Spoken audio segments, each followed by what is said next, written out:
Welcome to Aniplot. Today anime recap is interviews with Monster Girls, released in 2017. Like and subscribe for more recaps. In a world where a small number of people are demi-humans, biology teacher Tetsuo Takahashi is surprised to find his school's new maths teacher is one such demi-human, a succubus named Seiki Sato, as Tetsuo struggles to talk with Seiki due to the measures she takes to keep her powers under control. One of his new students, a vampire named Hikari Takanashi, asks for his help in carrying the headless body of her Dullahan classmate Kyoko Machai to the nurse's office. The next day, after meeting Hikari's human twin sister, Himari, Tetsuo spends some time with Hikari to learn some facts about real-world vampires. Afterwards, Hikari befriends Kyoko, who had been having trouble talking about her demi-traits with her classmates, and encourages her to write a letter of thanks to Tetsuo,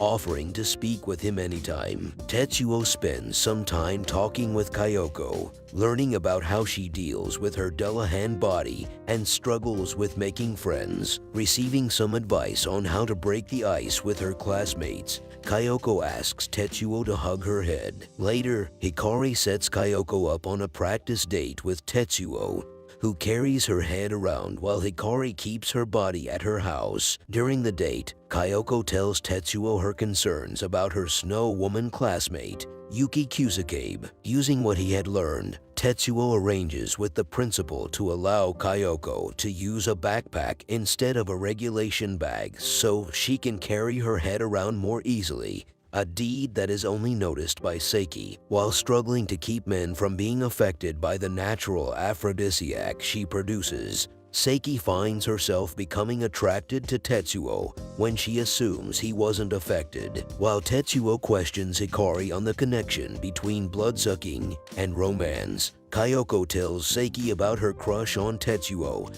and asks for some romance advice, despite Seiki's lack of actual experience. Later, Yuki becomes panicked after she overhears some girls bad-mouthing her behind her back, claiming that she is being full of herself, and seeks out Tetsuo's help. As Yuki fears she is being gossiped about because she is a demi-human, Tetsuo seeks some advice from Seiki, who believes Yuki's personal issues are connected with her demi-nature. Having overheard their conversation, Hikari decides to confront the girls about their gossiping herself, working up all her courage to tell them how wrong it is to badmouth others. Impressed by Hikari's determination, born from a promise made with Himari, the girls apologize to Yuki after she explains why she acts cautiously around others. The next day, as Tetsuo brings together the demis and asks them to support each other, Hikari turns the meeting into an impromptu hugging session. Afterwards, Tetsuo ends up walking home with Himari,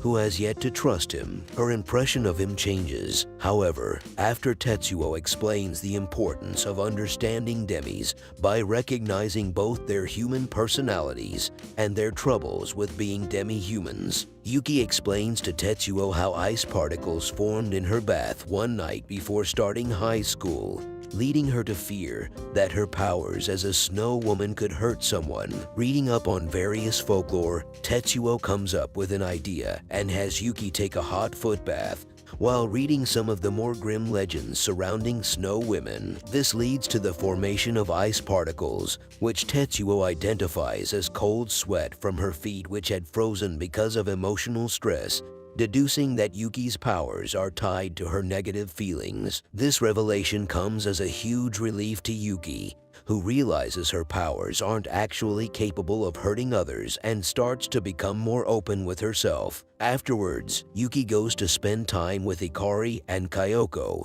and becomes closer friends with them. Tetsuo is invited to the Takanashi household, spending some time talking with Hikari and Himari's father while also witnessing some of the feuding that goes on between the two sisters. The next day, as Himari scolds Hikari for not being able to sort out her own hair, Tetsuo brings up the possibility that, as a vampire, she can't see her own reflection in the mirror. This leads Himari to feel guilty about what she has done up until she realizes that the superstition is actually false. Later, Kyoko finds herself in the biology prep room with an allegedly sleeping Tetsuo, unaware that he is actually awake. Seiki comes across a boy named Kurtz, who is revealed to be a police detective working under Yugaki, an old acquaintance of hers. After Seiki mentions her interest in Tetsuo, Yugaki points out that, contradictory to what she had previously assumed, Tetsuo was actually affected by her aphrodisiac, but had acted like he was not affected so as not to hurt Seiki's feelings. Later, Kurt scolds some male students for taking peeping photos of Seiki while Tetsuo talks with Yugaki about his work in a Demi-Human division, particularly incidents involving succubi. Yuki tries to hide her guilty enjoyment of classic gag manga after Seiki stumbles across one of her dropped books. Surprised to find Kyoko is smarter than she thought she was, Hikari asks her to help her with her studies so she can get praised by Tetsuo. Later, Hikari holds a contest among the others to decide whose arm she'd prefer to bite. Encouraged by Yugaki to make a move, Seiki comes to Tetsuo with the intention of using her aphrodisiac effect on him, but finds herself charmed by his theory on how genuine affection for a succubus can be. Later, Yuki asks Tetsuo to help her learn how to control her snow woman abilities in order to beat the summer heat. Following a particularly hot PE lesson, Kyoko tries telling the others a ghost story to cool them down. After hearing Hikari brag about kissing Tetsuo on the cheek, Kyoko attempts to get a kiss for herself, only to get scolded by Tetsuo when she almost drops her head in the process. Wanting to apologize by providing him with more Demi-Human research, Kyoko joins Tetsuo at his old university to meet his friend, Salma, who believes that her neck is a wormhole between her head and body that exists in another dimension. Hearing Salma's theories on a Dullahan's space-time potential, Kyoko starts to take an interest in researching more about Dullahans. As Tetsuo looks into a way to help Hikari and Yuki deal with the summer heat, he is warned by the vice principal not to focus so much on the Demis, who currently rely exclusively on him. Having heard about this conflict, some of the regular students, including the girls who used to bully Yuki, discuss among themselves how they should get along with their Demi schoolmates. Upon learning of the situation after noticing Tetsuo distance himself from them,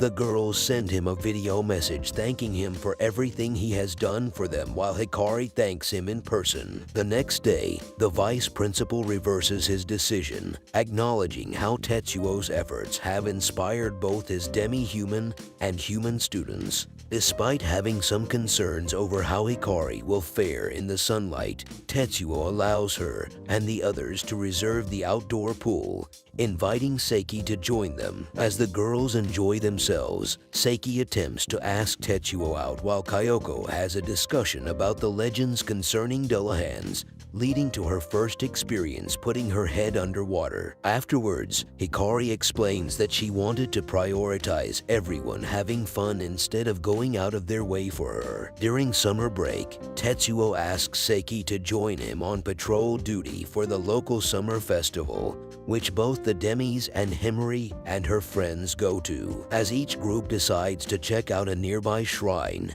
they get spooked by some strange occurrences, which turn out to be each other. As the next term begins, Tetsuo converses with an invisible woman named Matsuri,